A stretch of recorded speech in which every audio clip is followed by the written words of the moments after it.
Yo, what's going on, guys? It's Max, and in today's video, it's a Dead by Daylight discussion. We are gonna be talking about just the meta that's evolved from the mid-chapter patch. This is all going to be personal, anecdotal experience, so, our experiences might have not been the same in the patch. Um, I do think, however, that there are some trends that I've noticed across the 30-ish games that I've played so far, and I feel like that's some insight to kind of possibly draw some conclusions. Um, I'll look at survivor perks and killer perks, and then maybe some of the interactions between them, and maybe these little micro metas that might evolve from kind of picking back and forth for what might be good. So I'm not going to waste too much time. I'll get into it. Um, for survivors, with all the changes that I've seen, I have not seen any dead hard. I talked about that on Wednesday. Um, I think the meta for survivors probably will still be at its core very similar to what we've had in the past. Prove Thyself will still be a phenomenal option for generators. I think the exhaustion perk of choice will switch from dead hard to Lithe or Sprint Burst. I think I personally like Lithe more. I like the control of being able to pop it when I need to. Sprint Burst, I feel like I need to constantly monitor when I'm 99ing it. And while I think the potential for it's higher, just easier on me to, vault and go. Off the record, very good if you don't want to get... I'm not even going to say it's an anti-tunneling perk. It's just like, it happens sometimes, you run into the killer again. A lot of safety in that regard. Reassurance if you don't want to get camped out. I've seen a lot of botany knowledge. I don't know if that's still a little bit reactionary to the healing changes when, botany knowledge isn't working with medkits. I've seen people trying to run self-care. My God, please stop. But, you took away Circle of Healing from people and now they're on self-care. So the fifth perk for killer is pretty solid. I think Adrenaline is very, very good on survivors. And I'll get into a little bit more when I'm talking about healing. I've just seen a lot of anti-healing stuff from killer, so I feel as though perks like Adrenaline would be very good. Unbreakable, still staple. In my opinion, the survivor meta hasn't changed with what perks are considered really strong. If you're not queued with everybody, information perks like Windows of Opportunity and Kindred, I honestly have found a lot of value in Kindred when I'm not queued with all my friends. It gives information to my teammates that might not really understand the full situation, so they know, hey, if I'm getting camped, don't come this way. Or be prepared, at least, And that's really it. I think the survivor meta is relatively the same. Medkits got weaker. I honestly really like these changes across the board. I never really brought in medkits. If you notice in a lot of my gameplay, I don't bring items in, other than messing around with a beamer or two, when I'm trying to get footage. But the truth is, it's not too much deeper than that. For killer, however, I've noticed that the gen kicking build / meta is gone. And at least personally, I'm really happy with that because it was unfun to play against, and I didn't run it as killer as much other than when I was doing some build testing for Skull Merchant. Lo and behold, the only thing that really worked for her was 3-genning. So I tried to avoid doing it because, at least for me, it was very boring other than when I was trying to, prove a point with like an experiment. So that means that the combination of perks, Nowhere to Hide, Overcharge, Call of Brine, they're all gone, which I think is good. Nowhere to Hide didn't get nerfed, but the synergy behind gen kicking, I think, makes it a less valuable information perk.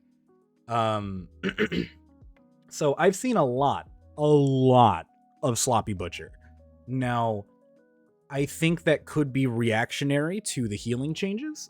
I don't know how much that's going to stick around, but it is pretty good slowdown. In the sense that self-healing is a bitch to get through. Altruistic healing is the same, but people weren't complaining about altruistic healing. It's just Sloppy Butchers all over the place. I've noticed, sorry for clearing my throat, just ate food. I've noticed that there does happen to be like a synergistic anti-healing build with Sloppy Butcher, Calrophobia. I want to say it's Overwhelming Presence. I hope that's the name of the perk. I haven't seen leverage from Skull Merchant. I think a lot of people are just avoiding Skull Merchant. But I have seen that combination of anti-healing, and at least among my friend groups and the couple times I've seen it in solo queue, I don't know what it is, man. People can't hit skill checks. I don't want to toot my own horn, but I'm starting to feel like I might be the world's greatest skill check player in the world. Like, I don't know. People don't hit skill checks. Colrophobia plus Sloppy Butcher, I swear the amount of missed skill checks is unreal. Merciless Storm, my teammates blow the gen every time. I hate to say that I'm like, I don't want to toot my own horn when I say I can hit a skill check, but like, it frustrates me because I feel like those perks don't get as much value when players get better at the game or they're more attentive to the game, but they seem to be doing good. I never really seem to get value out of them. I feel like the survivors I go against all have a little bit more knowledge behind the game. So if you do choose to go for those builds, if you know, I'm not saying like if you suck at the game, but if you are at an elo or you're relatively newer to the game, skill check builds, I think, would actually do really, really good. Sloppy Butcher Colrophobia is phenomenal anti-healing. Merciless Storm is another great perk that I don't really lose to, but I have friends that blow gens up left and right next to me. So it's like, even people who have experience in the game miss some skill checks, but it's up to you. I think those perks are cool. I personally don't like them. It feels weird that like I get punished for my, well, no, it's not bad that I get punished for my opponents being good, but like I'd rather have perks that I'm in control of giving me value rather than my opponents doing so. Kind of a similar argument to like Haunted Ground, right? Like I don't get value if my opponents don't cleanse it. I know you can construct that argument for a ton of things, but skill checks I feel like are very core to the game, and in time you'll learn you don't need to get greats all the time. Just hit goods and it's good enough. So that anti-healing I've seen a ton. I have also seen a lot of these like little 1-2 perk combinations together. Enduring Spirit Fury, phenomenal 1-2 to give you a lot of chase potential. Lethal Pursuer plus Floods of Rage, or Barbecue and Chili, maybe both. Really, really solid set of information perks together that work awesome together. I think that those little chunks of what could be your preferred playstyle might be an option. I have noticed a lot of people haven't really committed to any types of generator slowdown anymore. A lot of those over the last few patches have gotten hit. And so, at least to me, I'm trying to think of what would be the best way to, you know, maintain some pressure slowing gens down.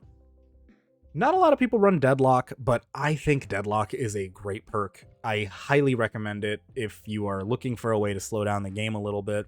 Honestly, I think it's a very good perk and underutilized, at least from what I've seen in my games, so I'd recommend it. You don't need an endgame build to commit to endgame perks. I've seen a lot of No Way Out. Not a lot, but I've seen more No Way Out than I have in the past.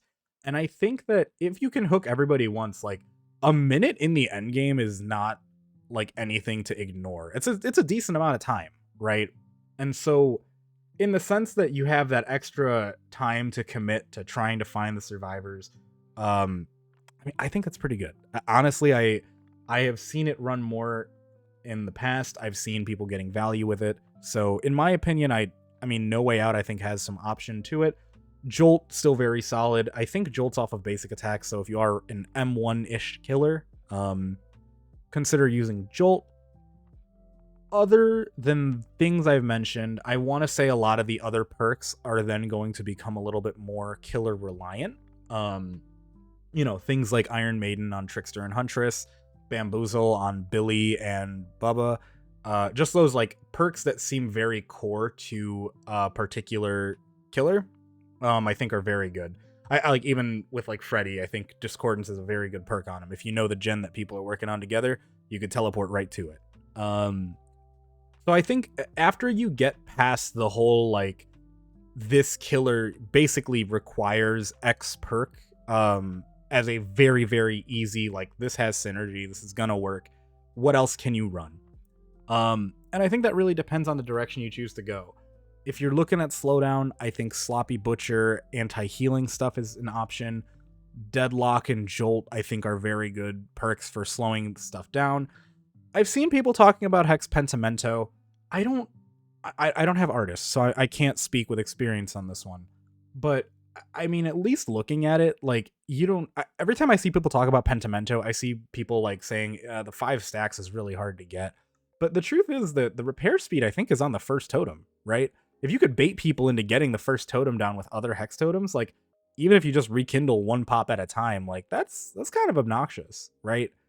And the fact that like gens slow down quite a bit more that way, I feel like that's not terrible. Like you don't need to have it be like go out of your way to try and get all 5 up. I think 1 or 2. I think the second one is like healing speed down by 30%. Like that's pretty decent. So that's like another option. Just kind of really quickly glancing through the list of perks that I had in mind right here off the side. Sorry about that. Another 1-2 punch agitation starstruck, do a backpacking build. Like people, you've seen all these things. Nothing feels very new, but it's just, what do people do when you can no longer 3-gen kick?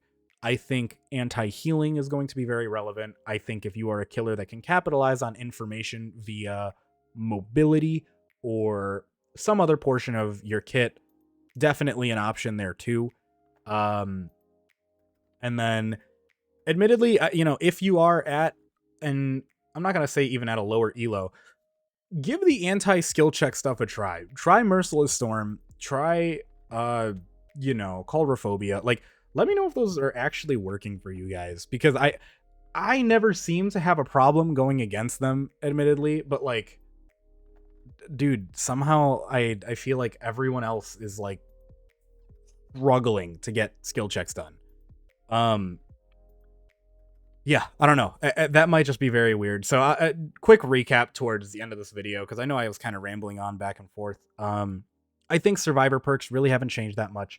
Overzealous seems cool. I haven't seen it once. I don't think a lot of people may own Hattie. I know some people do, but I know she's not on like a priority list for people to pick up. So I think if you're looking at just the base perks that a lot of survivors would have access to, Prove Thyself, still good. Adrenaline, Off the Record, Unbreakable, Reassurance, those are all staple perks. Exhaustion perk of choice, you could still run Dead Hard. I think a lot of people are really upset that Dead Hard's dead. I've seen a couple people trying it a little bit more now, but like they had it equipped. They didn't use it. They still got rolled. So that's really it. Survivor hasn't changed very much. For Killer, I've seen a lot of anti-healing. Admittedly, because the anti-healing is really only related to the medkit changes, in terms of like effectively what got nerfed. That with Circle of Healing getting nerfed, I feel like a lot of people are overcommitting to the whole anti-healing is extremely meta, when in reality, like, the altruistic healing is pretty identical to what it was before. Granted, without Circle of Healing, we are in a different meta where altruistic healing is a little bit harder to do. I also think that if you have a medkit, even though they've buffed the altruistic components of medkits, I'm personally using medkits for self-healing when I find them in chests or I pick them up off of a teammate's body. I don't use medkits to altruistically heal unless we're in the end game ready to try and, bust our way out of the game. So if the anti-healing meta is to take shape, I think a perk like Inner Healing and some other stuff might be genuine alternatives to what we may have. I'm willing to say that in time, someone might come up with a more exciting or interesting build, and that's going to steer us away from the whole anti-healing stuff. Granted, Sloppy Butcher is a perk that everyone has access to, and I think if you are a killer that does any types of basic attacks, it's going to be solid, no doubt about it. But with some other perks in mind, it'll just be important to kind of take note of exactly what's going to be good or not. Luckily, hatch spawned right in front of me. I wanted to stall the video out so you can see that hatch play. Big brain. So yeah, Survivor won't change. Killer, just run the perks that seem synergistic with your killer. If you want to do anti-healing, go for it. You want to check out some skill check stuff, do it. If you want some more slowdown, I recommend Deadlock, Jolt, No Way Out. Merciless Storm, give it a shot. I'm not saying it's a bad perk. I don't lose to Merciless Storm. I swear everyone else does. And it's like, it's okay. Like, I'm on copium saying that, like, it'll be all right, but I know it's not. Let me know what you guys think of the video. I appreciate if you made it this far out. And I'll catch you all on Monday with some other stuff. I don't know what we're going to be talking about, but we're going to talk about something. Take it easy, everybody. Peace.